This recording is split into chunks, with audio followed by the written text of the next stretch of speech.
Welcome back. In the next two videos, I'm going to talk about typological theorizing and how that helps with case selection for case study research design. I think this is actually one of the more innovative parts of my book with Alex George, although it hasn't got as much attention as the sections on process tracing and some other issues. But I think I've developed those ideas a little bit further since we wrote the book, and I think I've developed some better ways to teach exactly step by step how to create and use a typological theory. So I'm going to work through that in these next two videos. So typological theory is a way to get your head around complexity of various kinds. In some of the other previous videos, I've talked about different kinds of complexity. Here, I'll just review that quickly. I'll talk about typological theorizing and what I mean by typological theorizing. I'll talk about ways to simplify the typological space. I'll show how it helps with case selection, and I'll walk you through 6 practical steps to designing and developing a typological theory and going back between your preliminary knowledge of cases and your preliminary theoretical ideas about how to explain the outcomes of those cases. And then we'll have several exercises for each video. Okay, I've talked earlier about different kinds of complexity, interactions effects, where the effect of one variable depends on the values of other variables. We think this is very common in social life, although it's almost never modeled in statistics, and you can't model it beyond 2 variables. Typological theories give you a way to at least visualize higher order interaction effects. Nonlinearity is another challenge. You can model that statistically, but you can also model it in a typological theory. Equifinality, different paths to the same outcome that may have little or nothing in common. Multifinality, different outcomes for the same value on a variable. Typological theory, again, is a way to visualize and model these kinds of relationships. Path dependence could be included in a typological theory, and different combinations of necessity and sufficiency, or claims of necessity and sufficiency as theoretical relationships between independent and dependent variables. I've talked in an earlier video about INUS relationships, insufficient but necessary parts of unnecessary but sufficient conditions. I'll review those in a minute here, and I'll introduce SUIN, which is another in that family of combinations of necessity and sufficiency. So let's look at how we might combine claims of necessity and sufficiency into theories.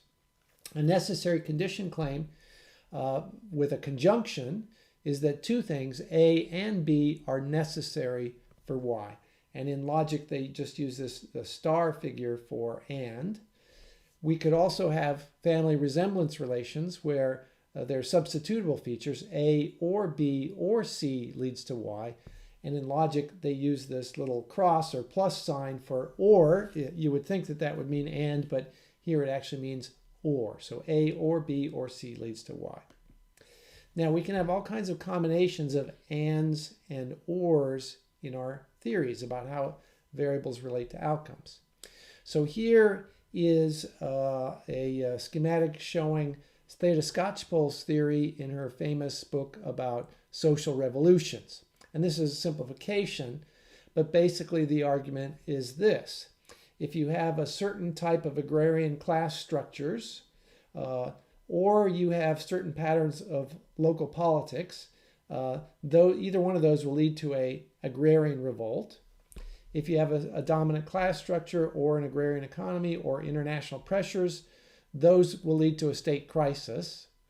If you have both an agrarian revolt and a state crisis together, that will lead to a social revolution, and a social revolution is defined by having state transformation and a class revolt and a class transformation. Okay, so this is a 2-level theory. At one level, there are substitutable features, agrarian class structures or local politics. At the second level, there are necessary features. You must have both an agrarian revolt and a state crisis to get a social revolution, right? Now, this is a portrayal of Skocpol's theory as a flow diagram. One could also do it as a typological table. Here I've simplified a bit, dropping out one column just to fit it more easily on the slide. But here we have agrarian class structures, yes or no. Patterns of local politics that fit our theory, yes or no. A state crisis, yes or no. And then we get a social revolution, yes or no. So each time there's a dichotomous variable, that doubles the number of cells in the typological theory. So if we have 3 dichotomous variables, we'll have 8 combinations. If we have 4, we have 16 combinations of the variables, right? And an easy way to write out a typological theory is if here we have dichotomous variables, 3 of them. We start off with 4 yeses and 4 nos on the left-hand side. Then yes, yes, no, no, yes, yes, no, no. And then yes, no, yes, no, yes, no in the third column down. And then we know we have all 8 combinations. And then we make a theoretical prediction for each combination as to what outcome it will lead to. Okay, so we can portray a theory either as a flow diagram or a typological table. Now, I've discussed earlier in this series INUS relationships. Just to review quickly, if A causes outcome Y when it's together with B and C, so A, B, C leads to Y, and A is necessary for B and C to produce Y, so Z, B, C, or some other combination without A does not produce Y. And if A by itself does not cause Y, so A with other variables, there's no Y outcome.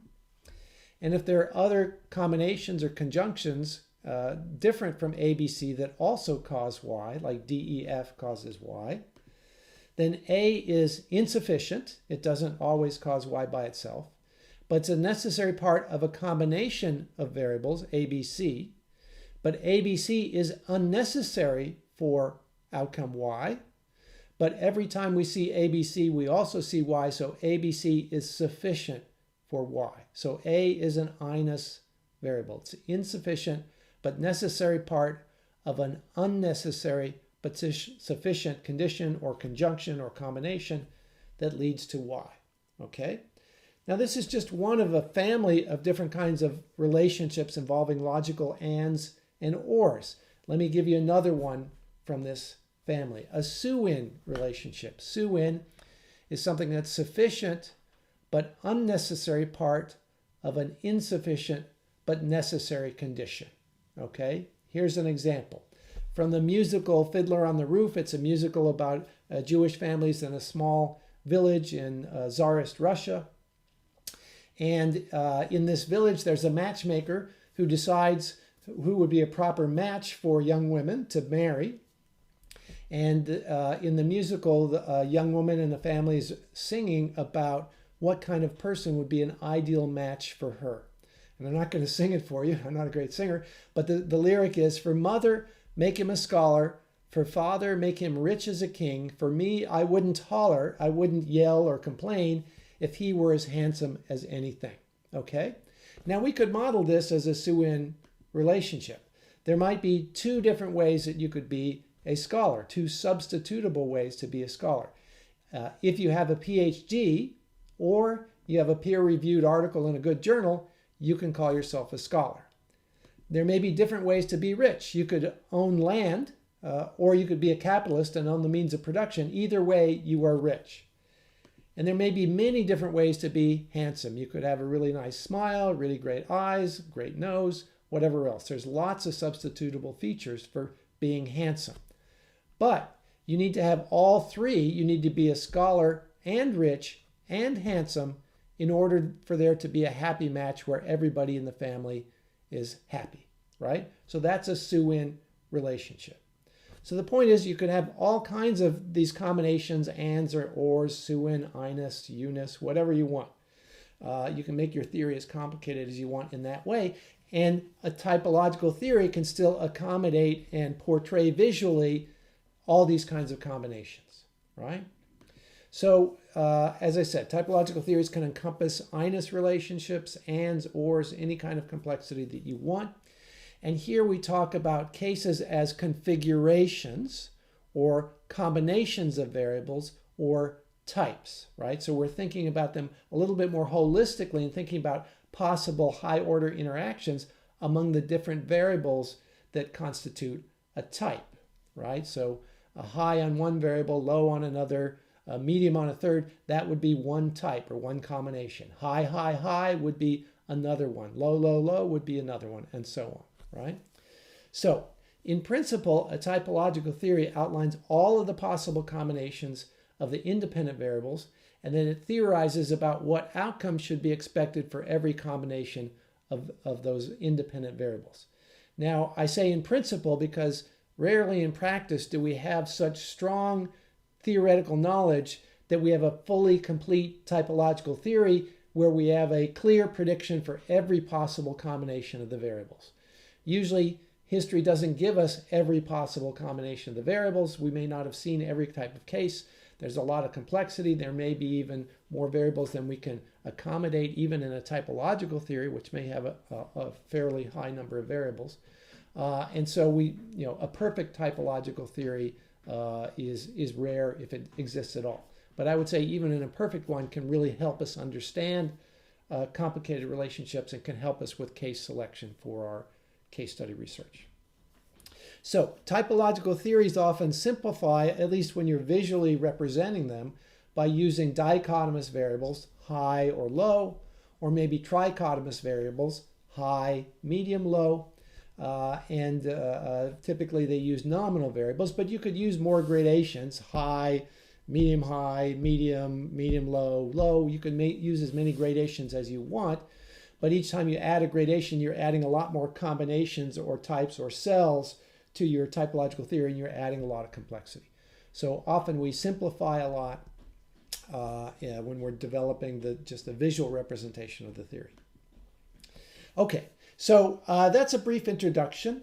You might pause here and try out this exercise, whether you're doing this by yourself or with others, and that is to try drawing a diagram of your causal argument in your research design, or maybe causal arguments for several different alternative hypotheses in your research design. Try doing it like that slide number 5 where I showed a flow diagram of Skocpol's argument, and also try outlining it as I did in slide number 6 of a typological theory with the rows and columns and the combinations of those variables.